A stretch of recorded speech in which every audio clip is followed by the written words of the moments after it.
Welcome! In today's quick guide, I'll show how to turn on the Raise to Listen feature on Telegram.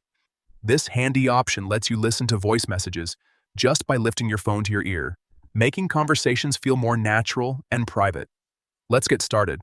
First, open the Telegram app on your device. Make sure you're on the main screen where you can see your chats. Next, look at the top left corner and tap on the menu icon, the three horizontal lines. This will open up the main navigation panel. From there, tap on Settings. This is where you'll find all the customization options for your Telegram experience. Now, inside Settings, go ahead and tap on Chat Settings. This section controls how your messages, media, and overall chat behavior work. Once you're in Chat Settings, scroll down until you find the Media and Sound section. This is where Telegram groups audio-related features together. Here, look for the option called Raise to Listen. When you find it, simply toggle it on, and that's it, you're all set. Now, whenever you receive a voice message, you can just lift your phone to your ear and Telegram will automatically play it through the earpiece, just like a phone call.